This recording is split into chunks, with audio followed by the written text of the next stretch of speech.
What's going on, everyone? Welcome to Bourbon and Bullshit podcast with some good friends, great drinks, and a little bit of BS. So grab a seat, pour up something neat, and welcome to the show.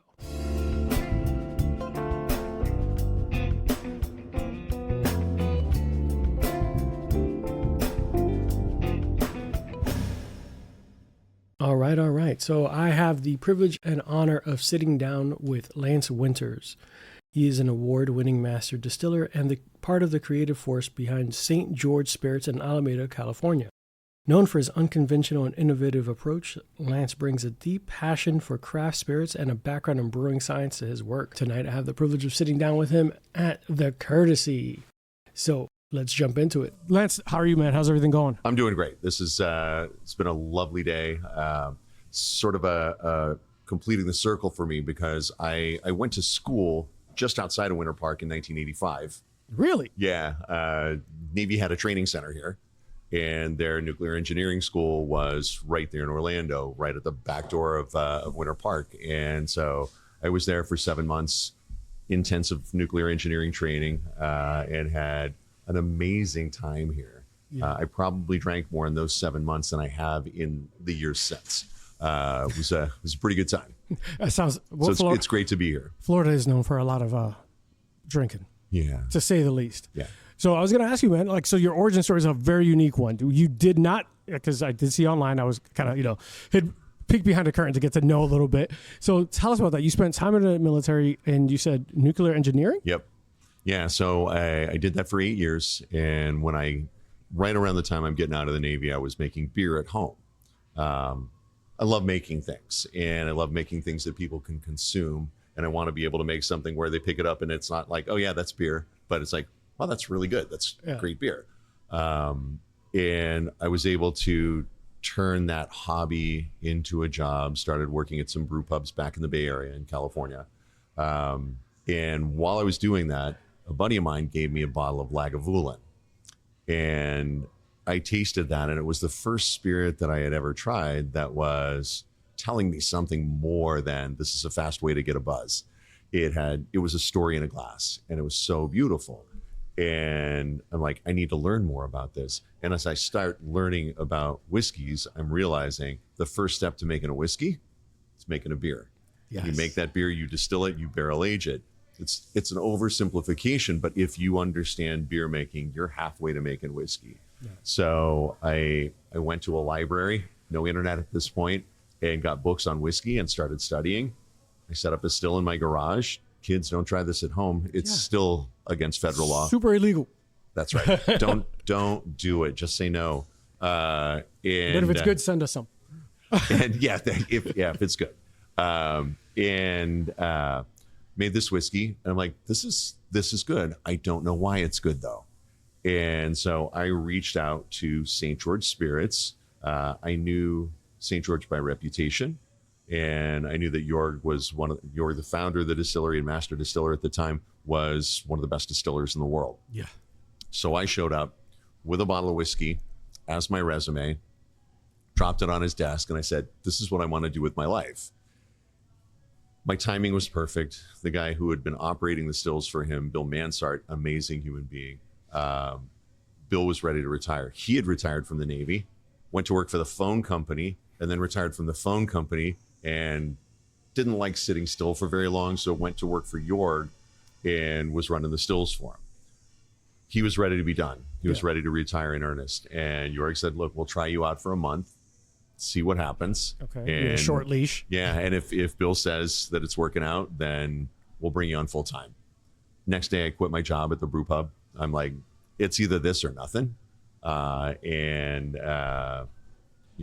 Month went by, and then 30 years went by, and here we are. Fastest 30 years of your life. Yeah, and the best. It was such a great time because I jump in and in a very Mr. Miyagi fashion, I say to Jorg, I'm not Mr. Miyagi in this instant. I'm Ralph Macchio, right? So I say to him, hey, I want to make this whiskey. He's like, great, go distill those pears, go distill those cherries, wax on, wax off.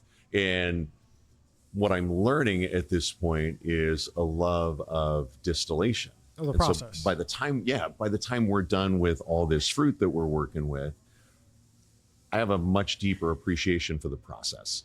And so like, all right, now let's start making whiskey. And so we approach it from a totally different perspective. And that perspective is, let's make something that is delicious before it hits a barrel. Let's make something that you'd want to drink before it hits a barrel. That's a great idea. And that's where the ideology for all that whiskey came from. That's a great idea. Excuse me. Of course. That's a great idea, to make sure that it's something you could enjoy and like not something that you're forced to enjoy because it's going to get you drunk. Like Exactly. something this is a great product before I even make it something deeper and something stronger. What was his reaction to when you showed up with that bottle of whiskey? Because you made it sound like you didn't show up with any pieces of paper. You just showed up, just here you go. So we popped the cork on it, poured it into a glass, and Jorg smells it, tastes it, makes this kind of non-committal poker face, and then looks at me and says, "That's inoffensive." And I'm like, That wasn't even a great guy. yeah, I'm like, fuck, this guy's hardcore. That broke my tiny little heart. And what I realized over the next 2 years as I'm tasting through things with Jorg is that he's a super harsh critic, and is a great self-editor. Yeah. So as he's making things, there are things that like he's making, he's like, no, this is not good enough. I went through the back of the distillery in my first year, and I'm like looking at all these different tanks and barrels of things, and I would ask him questions. What's going on with this tank here? And he's like, yeah, we made that a couple years ago. It's not good enough. We're not going to bottle it.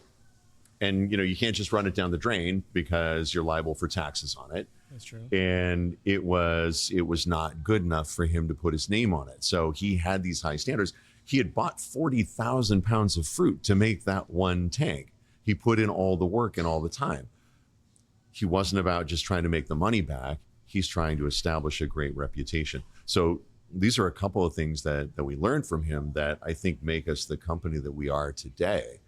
43 years of history, and we are zealously guarding that reputation. And any one day you can completely fuck that reputation up.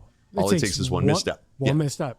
Consumers are a finicky bunch. You fuck one goat. Yes. One goat. You can build all the bridges in the world. Every day you fuck one goat, you're always going to be known as a goat fucker. Filthy goat fucker. Filthy goat fucker. Yeah. That was for my wife, Ellie. She loves that one. But it's true though. It like especially we joke on the show. We've had a couple episodes where we talk about what's that one spirit that you could never touch again because you had a bad experience with it. And it could have improved drastically years over years. You don't know because I'm never going to try it again. So that one misstep lingers with people, and they'll tell their friends, and they'll tell when people come in and drink with them, I don't drink that, it's swill. Yeah. Don't drink that, it's trash. And not being associated with bad products is great. Yeah, precisely. Yeah. Because consistency also produces all those awards. You 5 times James Beard Award nominee. Yeah. Didn't you just get win Whiskey Maker of the Year or something? I was inducted into the Whiskey Hall of Fame. Whiskey Hall of Fame. And that's forever. That's forever.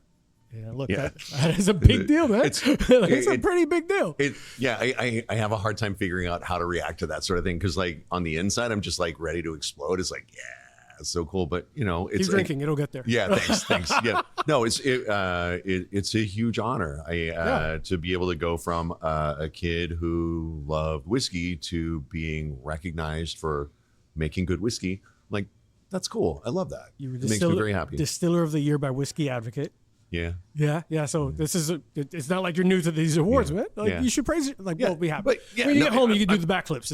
I'm super happy about all that. It's really cool, and it's what I love about that is that it's validation of the fact that we're taking a different path. One of the things I think it's important for me to say whenever I'm talking to anybody about what we do is that we tend to treat spirits as a conversation or a form of self-expression. And if I'm going to express myself, I don't want to say something that somebody else has already said. I'm going to steal that. Yeah, do it. It's like, you cannot steal that which is given freely, my friend. So there it is. It's yours. That's not. But it's a form of self-expression. It's a form of. I can't paint. I can't draw.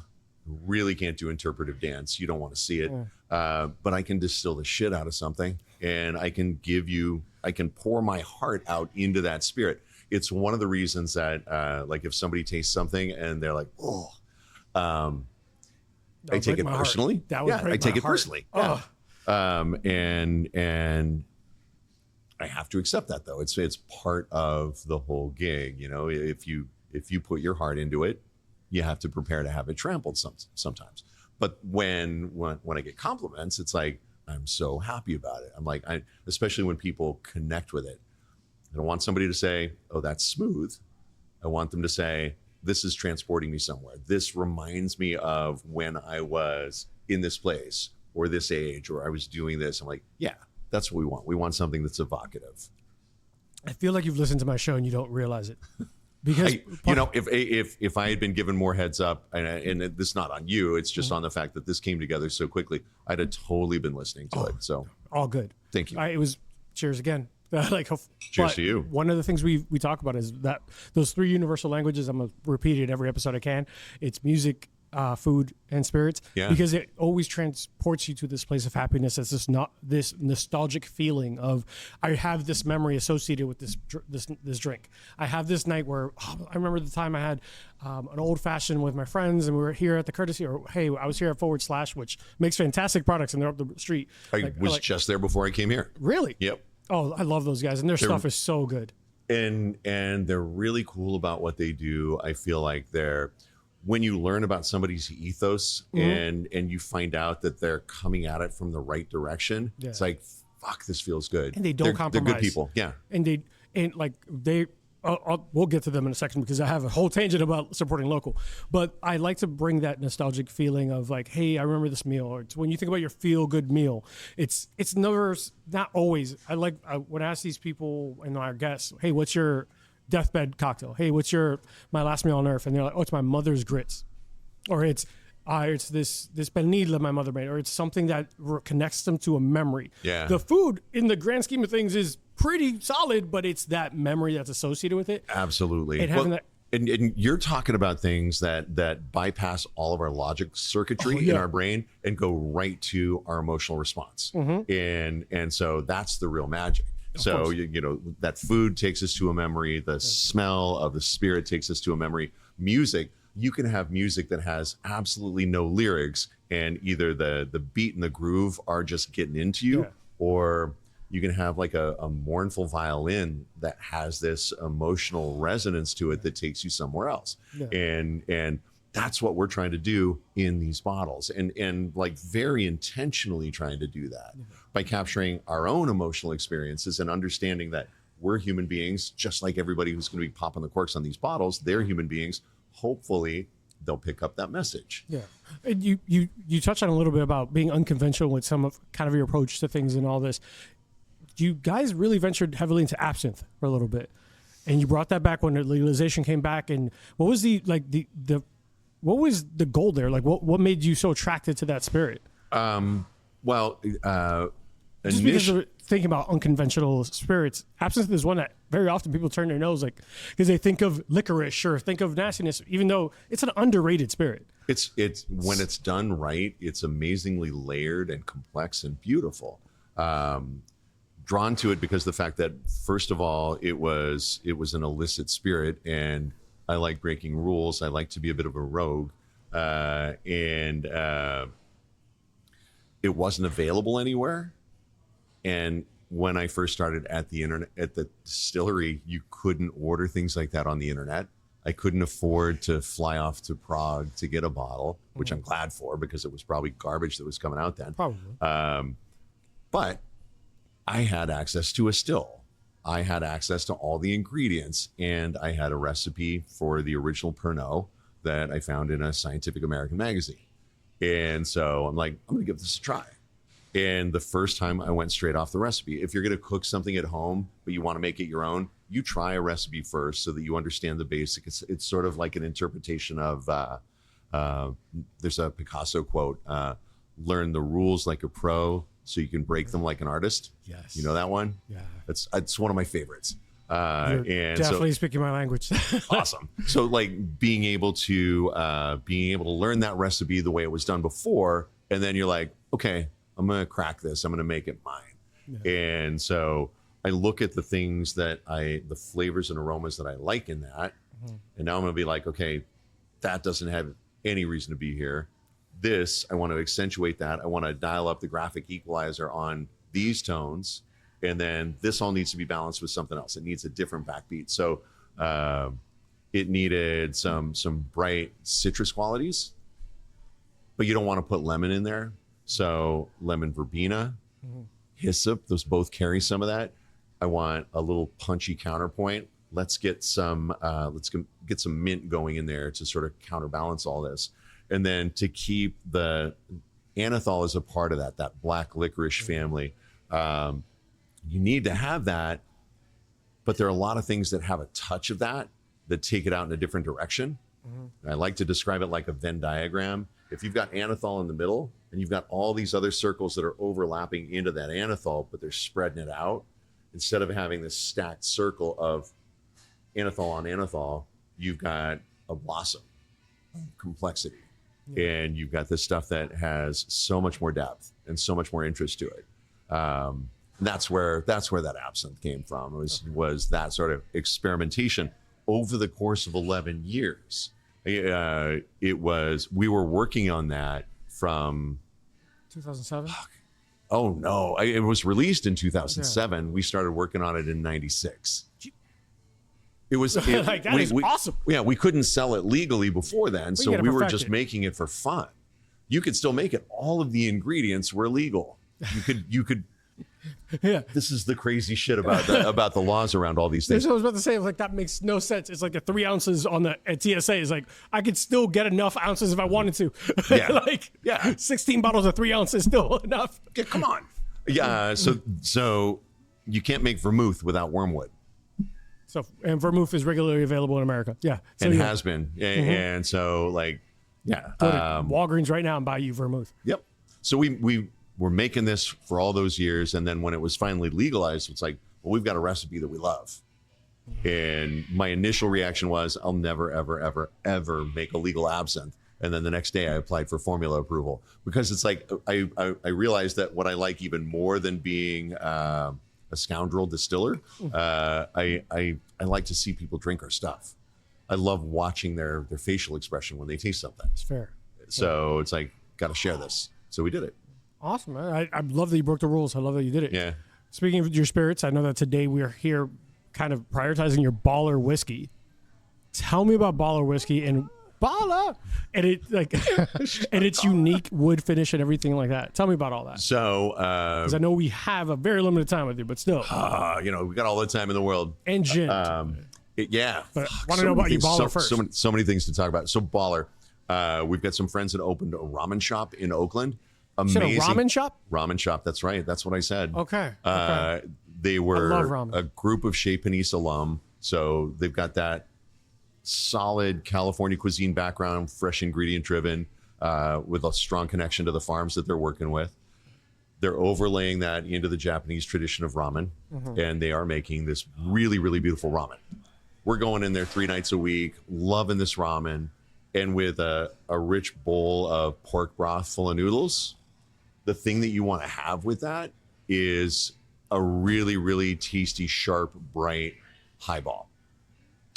We're in there. Our normal lot series whiskey is far too chocolatey to work as a balance against that. That's fair. So we're drinking Hibiki highballs, which nobody's going to shed a tear for me for having to endure Hibiki highballs. They're fucking delicious. Yeah, I'm not mad at Hibiki.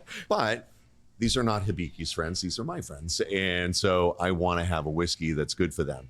So we go through all of our experimental barrels because we're always playing around with different things. Experiment. That's how you learn something new. You have to break the rules. It's how you learn something new. It's also how you keep from becoming complacent in your job. If you show up and you're pushing the same fucking button every single day, you're going to lose track of what's important and you stop giving a shit about things. Experimenting all the time keeps us honed. It keeps us in the game.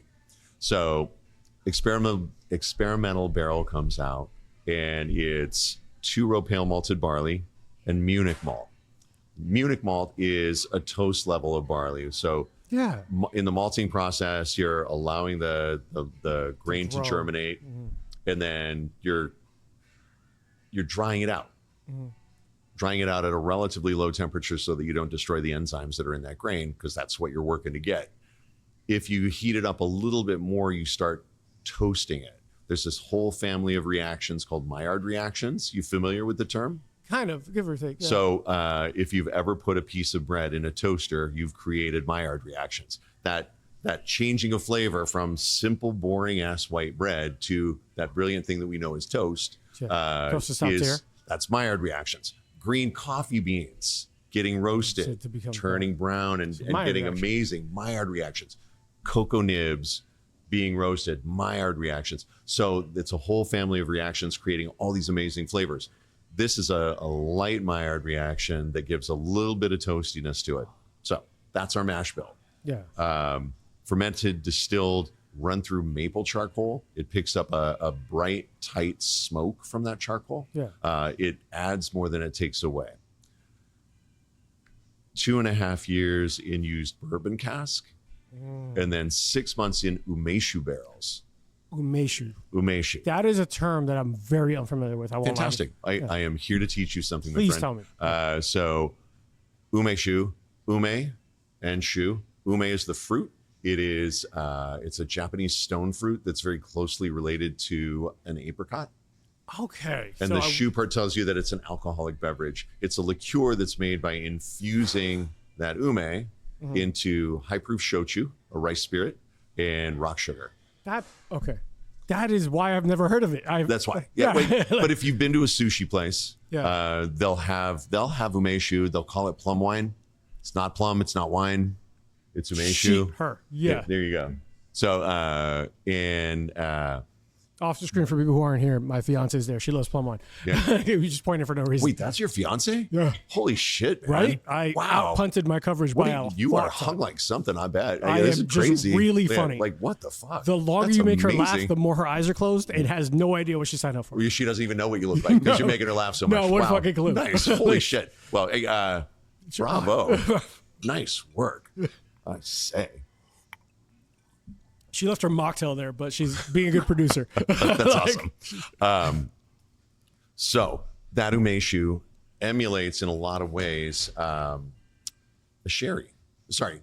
Yeah, a sherry. It's going to give you nuttiness. Okay. Sherry has nuttiness. Yeah. It comes by it from slow oxidation, some sweetness, and some acidity. Okay. And it does it in this really beautiful tropical way. It's a lot of fun. And it's a what whiskey. Inspired that? Like, what inspired you to experiment? It was the ramen guys and seeing what they were doing. And seeing what they were doing. They were so cool. Yeah. And like, I've always been like one of the nerdy kids and never been able to come on and play with the cool kids. So now I'm playing with the cool kids and I want to belong. I want to be able to contribute something. Yeah. And I can't contribute the dance. I can't contribute the paintings. I can't make ramen. Don't let me near your kitchen. No. I'm just going to make a mess. Other than when you go to pour glasses, Exactly. But yeah, so showing up to the party with a whiskey that works with their stuff, I was motivated to do that. And working with the umeshu. So long ass story, but we made a batch of shochu for them. Yeah. From California rice, Calrose rice, and koji, and it was really good. And we had that sitting around when another friend brought in some ume fruit, and I'm like, I've read about umeshu. Let's make a batch of umeshu, and we had that around. And one day we had the baller almost ready to bottle. And I poured some of the umeshu just on a whim into a Glencairn glass, rinsed it, emptied it out, and then poured the baller into it. It's kind of a shortcut way that we have to emulate what a barrel finish would do. That's interesting. I didn't know that. It's a fun way to do it. And tasted that. I'm like, oh, holy shit.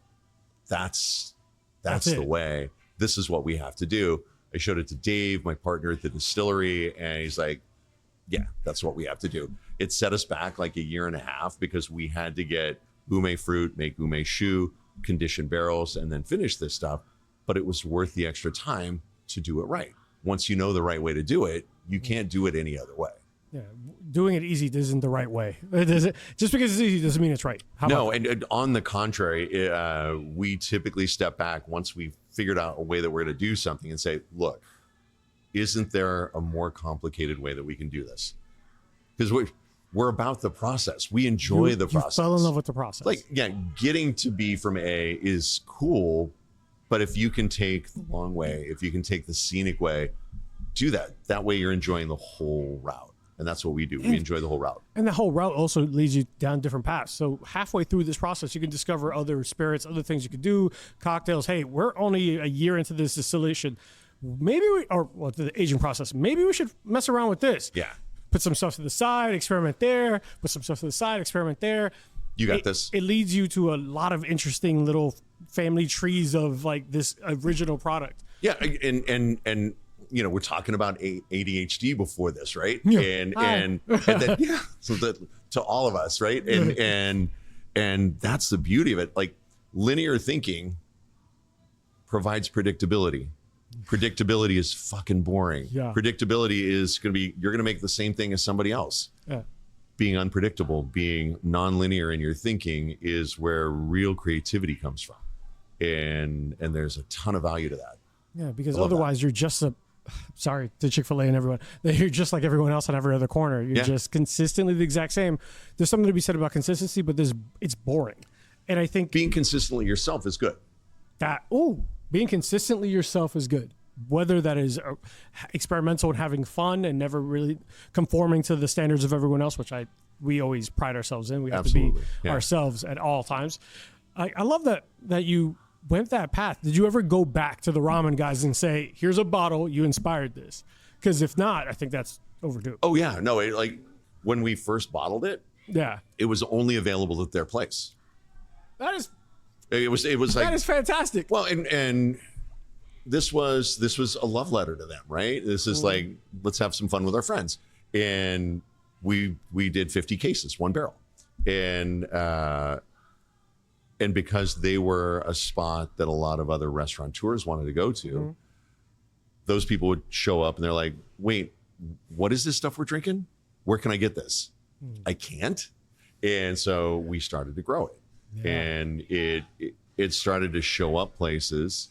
It popped into, I think it was Esquire magazine. Yeah. It was like, they had a thing that they ran that was 3 whiskeys you wish you tried before you died. I have to try this, by the way. I have it in the drink today, but hopefully I'll get buy a bottle. We'll try it neat. Yeah, let's sip on some in a minute. I'm looking forward to it. Next time Paul comes through, we'll bug him about that. But yeah, it's a super fun one. But I love the fact that this was something that was, it's just over here, and now it's massive. All over the place. Yeah. Massive. It's fun. So your love of whiskey eventually led you down this path, earlier you got excited like a kid at a candy store when I brought up gin. Yeah. I bought it. So when I told my fiance I'm going to be interviewing you today, she works with some people who are familiar with your product. Okay. And they had some questions about your gins because apparently they're massive fans. Come at me, bro. And so not too crazy. So just a couple. So she asked, George, what kind of botanicals do they use, and what kind of citrus do you use? Is it the same? Because you have 2 different runs of gin, so you have 4. Oh, well, the ones that they had available were 2. 4.5. Tell me about the 4.5. So, God, where do I start? I'm going to start with my favorite. Your favorite? That's what I want to know. The Terroir gin, the one the kid Your in the candy store to one. Cali. Yeah. So, picking up my son from summer camp. Yeah. Hey, Franklin, go to bed. Shouldn't be on here, Franklin. It says explicit content. He's 26. Oh, okay. This is a long time ago. I'm picking him up from summer camp. Go to bed. Yeah. I'm fucking with him. Yeah. He'll probably reach out and say, "You go to bed, old man." So you're up past your bedtime. So I pick him up from summer camp, and the summer camp is up in the hills in the Bay Area. Beautiful July day. I'm smelling all the trees around there. I'm smelling the decomposing mulch under the trees. Smell the dust on the sun-baked trails. Yeah. You know how when you're walking on packed earth, it has a smell. I'm smelling that. I'm like, I really want to capture this. And set about to do that. So I distilled Douglas fir, coastal sage, wild fennel, California bay laurel. these are all the wild foraged, true terroir driven ingredients. And then working to build the other terroir aspects, I'm using orris root and angelica root to give that earthy forest floor. I am using wok roasted coriander in there, which reshapes the coriander aroma. Obviously, there's juniper there. It's a gin. And standard in gin. yeah, cinnamon, which fills in that great dusty sun-baked trail. When you distill cinnamon the right way, it comes through sweet and dusty. It doesn't give you fireball. It gives you sweet, dusty cinnamon. I love that it doesn't give you fireball. Yeah, thank God. And then orange peel and lemon peel for brightness. We're getting that from, there's a family down in the Central Valley, the Kirkpatricks. We've been getting citrus from them for 25 years, back from the Hangar One days. So you stayed with basically very local, very like. They're great people. They're amazing. I know that it They says inspired artisanal. one of our gins. So Okay, which one? it's the newest one, Valley Gin. I was at a celebration of life ceremony at their farm. The head of the family, John, amazing human being, passed away in 2023, and Dave and I went to their farm to celebrate his life, making cocktails for his family all day and listening to their stories about this man and his amazing life and all the amazing things that he did. It's like from a generation of giants.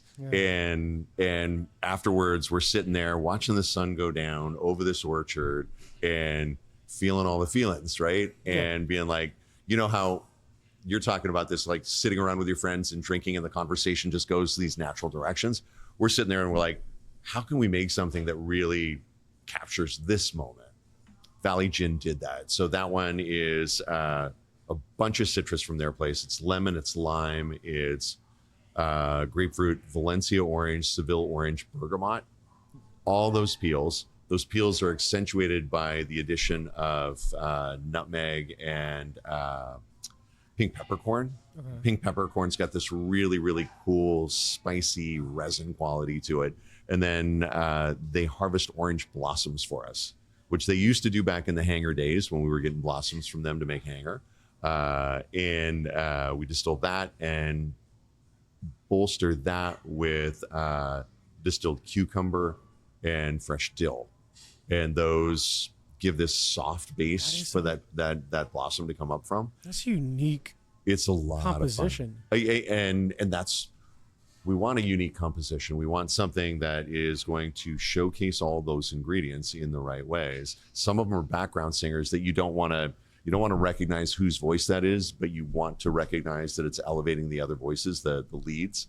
And then so juniper, coriander, there's bay laurel in that. There's ginger. The ginger provides some great support for the citrus. You're doing something different with gin that a lot of people don't do, because gin is just very, for a lot of people, well, it gets a bad rap. I enjoy gin, specific gins. Yeah. But they get such a bad rap for being just tasting like grass sometimes, depending on the ones you get. But I have my brands that I've really enjoyed. I try and tell people, don't ever dismiss an entire category. 100%. I don't like mezcal. Fuck you. You fucking haven't love tried mezcal. the right mezcal. Yeah. You need to go out and try the right. You I haven't don't met drink the right tequila one. because you had bad Jose Cuervo once. Yeah. Relax. Yeah, We'll be exactly. fine. We'll figure this out. Yeah. But, We'll get through this. Put on your big boy pants. We'll figure it out. but I do think that you're doing something very unique with your gins, especially because they're associated with the story, and you're going back to like building something around the thought process. Yeah. So I want to do my love letter to Cali. You took all the essences of California, those notes, those scents, those things you were trying to emulate and replicate into a glass, which is outstanding. So I commend you on that, because a lot of people would just say, here, this works, people will buy it and put it in something. You're taking a risk regardless, because you don't find out until the end if it's trash, and you end up with a bunch of basins of fruit and all this stuff. Yeah. So I think that's dope, man. I think it's really unique. Thanks. Like again, it's like all I can do is be me. And unapologetically. Yes, and I want to be me in all these spirits. And it it gives them a reason to exist. That's awesome, man. Yeah, if I'm just doing my version of a London Dry, I'm an Elvis impersonator, and even if I'm the best one, I'm still a knockoff. Yeah. So you're the best at pretending to be somebody else. Yeah, That doesn't make you special. I don't want to do that. Yeah. Next question from her friend was, what kind of vision for your gin? But you already discussed that. What's the perfect cocktail with these gins for you? So with the Terroir gin, Terroir and the Valley. Perfect cocktail with the Terroir is a dry martini served with a dozen oysters. That is my happy meal. Dozen oysters. Dozen oysters, very cold, crisp, cold water oysters. Okay. With the Valley, I'm going to say that my favorite cocktail is a Vesper. Vesper is not mentioned often. Yeah, a Lillet Blanc. Mm-hmm. The Lillet Blanc gives a beautiful texture to the Valley. And then I would use our California citrus vodka as the vodka portion of that Vesper. Double down on the citrus. Call it a double O Vesper, double orange. Double orange. And that totally flies. We have a dry rye gin that's a rye-based gin, 100% rye, unaged whiskey essentially as the base. Unique in flavor. Very unique. It's super malty. It's really big. It's very polarizing. I was about to say, does it come across a little sweet at the end? It does. Yeah, it's got that sweet malty character to it. Yeah. Absolutely. And we have to double the amount of juniper that goes into it just to be able to balance that out.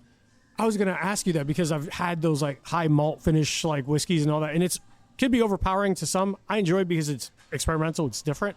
It's not, I'm just, because I could drink the same stuff every day and it'll taste the same, but if it's going to taste like a Whooper or whatever the candy's called, I can't imagine Whooper. That's the joke I made because there's a Whooper. I think it's a Whopper, but cool. Is it a Whopper? Because I think it was a sandwich. Yeah. No, I get that. But you're talking about the malted milk balls? Yeah. Yeah, Whoppers. Whoppers, sorry, the Whoppers. It's cool. Sorry, guys, sorry. Yeah. Didn't want to confuse candy. But that very strong flavor probably overpronounces itself with the junipers. Yeah, you need to dial everything else up just to be able to balance it out. And with that one, I would go with a Negroni. Ooh. Because it's like, as all the other Negronis, the gin is white canvas. Yeah. This is black velvet. It gives a texture to it that is so different and so good. I love that. Yeah, I love that. It's really fun. All right. Well, I got a couple more questions for you before I release you to the hounds. Keep going. I'm waiting for you. So one of the things that you have been very prevalent in is your sustainability. Your distillery is very focused on the impact it's going to have. And I know that it's not necessarily what everyone's looking for when we're talking about craft cocktails and all this stuff. But I think that's unique that really says something about what you guys prioritize. Tell us about that aspect of your distilling. Why that was a big focus? Well, because we want to make sure that that the distillery has a place to operate in the future. In 20 years. Yeah, and we're all citizens of this planet. We all have to be responsible about it. I know it's an random question, but I was like, I noticed that was really something I commend you guys on as well. Yeah, thank you. Yeah, it's just important to us. It's who we are. So, and we have to walk our walk with everything, right? You know, there are a lot of decisions that we make that might not make a lot of business sense, but because of the fact that like I'm a human first and a businessman probably 35th. I'm an idiot when it comes to that stuff. I'm a brilliant distiller. What's that? What do you think I have a producer that keeps me on track? Man, I wish I had a producer. My wife keeps me on track. She says she's a good editor in a lot of things for me. So that's perfect. Yeah. A couple of last ones is what's next for St. George Spirits? I know you have a coffee. We've got a coffee liqueur. Is it a coffee whiskey liqueur or no, just coffee liqueur. You have a couple of things coming up. Man, so many things. I want to get serious about making rye whiskey. I've made a few batches of rye whiskey. Is there any way I can get on a sign-up sheet for when you send that out to people? Yeah. You can come out to the distillery and we can snake some out of a barrel. I gotta go. Yeah. There are direct flights between Orlando and the Bay Area, so we can do this. Let's make this happen. I have a business card. It's fine. Perfect. Yeah, you can write it off. We'll podcast from there. Working on a Chinato as well. Think sweet vermouth. Okay. But it's an Italian version. vermouth, wormwood, right? That's where the name comes from. Vermouth is from the German Vermut, which means wormwood. Quinato comes from quina, which is the cinchona bark, where we get quinine. That's what's used to bitter quinato. So working on one of those right now to be able to have sort of the sweet vermouth side of things played in, to be able to own a couple of different parts of a Manhattan. Well, I like being able to do like total estate versions of a cocktail. Okay. Control all the components to be able to make the best version of that cocktail possible. I think that's dope. I think that's the gentleman at Forward Slash did the same thing. Like they make their own in-house bitters, all that. They make their own versions of things, their whiskeys, their gins. If you ever have a chance to try their Sin Nombre, like, oh my God. We had a bottle open, and I tried the Patience, the Krampus. Krampus, top tier. I love that. It's weird as fuck and delicious. It's so good. They're doing things that matter, and I really like that. Well, similar to you, they've created enough products, and now they own every aspect of a cocktail. Yeah, that's I love that. That's super cool for them. Yeah, so I've been enjoying it. And the other thing that I'd really love to see for the distillery is me stepping back and letting other people's voices come to the front. Like I've had a great run at this, and I want other people to be able to have a chance to strut their shit creatively. It's fair. Love that. All right, they're good folks. So they are great folks, and so I'll be planning a trip to Cali when to try the rye. You know where to find me. She can't be mad at me because it's business. You could bring her. Oh, of course, I have to. When I she's going to insist. school, we'll go. Okay, cool. So deathbed cocktail before we close out. If it's your last, 3-part question. What's your deathbed cocktail? What's a drink you would give to a loved one? And what's a drink you would give to someone to impress? Wow. Like the Mona Lisa. Wow. Okay. Right? It's a little tough. Yeah. No. It's solid. It's great. Deathbed cocktail would be a margarita. A classic margarita? A Tommy's margarita. Okay. And the reason for that is it is the one cocktail that I've never done heroin, but I feel like it's a similar sensation. Like that first sip of a margarita, I can feel it coursing through my body and working its magic.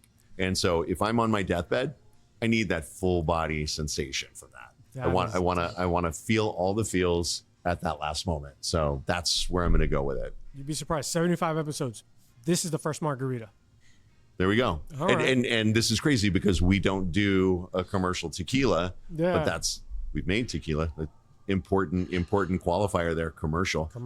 Yeah. No one can buy it, but off camera, we'll talk about that. Don't tell anybody. But yeah, that's where I would go. Cocktail you're making for a loved one. Cocktail I'm making for a loved one. It's something you're like, this is my. It's going to be a Negroni because the fact that I do currently own 2/3 of that Negroni, and the loved one I would be making that cocktail for is my wife Ellie, and she loves Negronis, so that's what I'd be making. I'll cut this and send it to you so you can send it to her. Awesome, thanks. I appreciate it. And the Mona Lisa, the best cocktail you've either had or. So.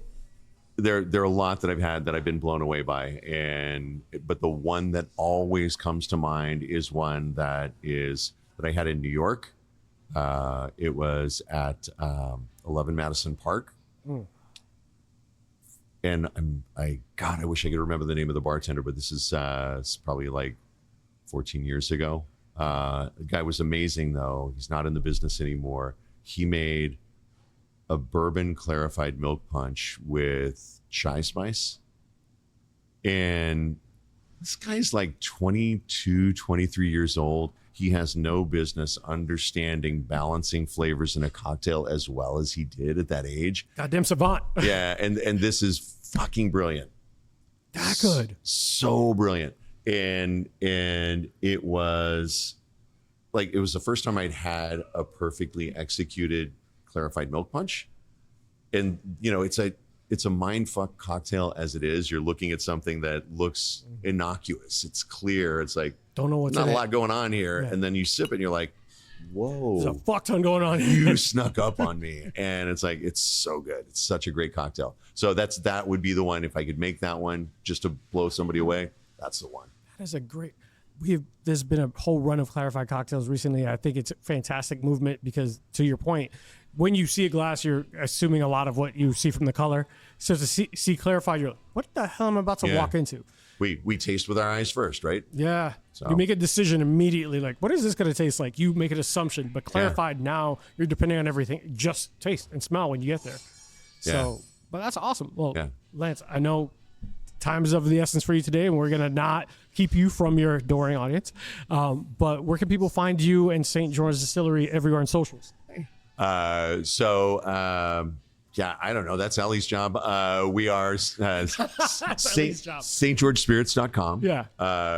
We are, I believe we're just at St. George Spirits pretty much everywhere else. Perfect. So, yeah. Yeah, looking forward to trying out Baller. Guys, make sure that you give him a follow, and I'm going to see you in Cali soon. Lance, it was a pleasure. Thank you for coming on the show. I hope I didn't break your equipment. It's fine. I'll fix it. Thanks, man. Pleasure. Thank you so much. Thanks for coming on and spending time. Really good time. Thanks, man. I hope you, and we'll catch up when you're back home, and maybe we'll do it again. Please do. Yeah, love it. Thanks. Man. Cheers. Hey guys, today's episode was brought to you by Burn, Termite, and Pest Control. I first met Joe Byrne on Full Frontal Nerdy Show and decided to give his company a try. They have been the best pest service I've ever had, from flexible scheduling, attention to detail, fair pricing, and everything you love about a small business. I highly recommend Joe Byrne and Burn, Termite, and Pest Control. It's a family-owned and operated business with over 30 years of experience in termite and pest. You can reach Burn, Termite, and Pest Control at 321-297-7985. Once again, 321-297-7985. And let them know Bourbon and Bullshit sent you. Thanks, guys. See you next time.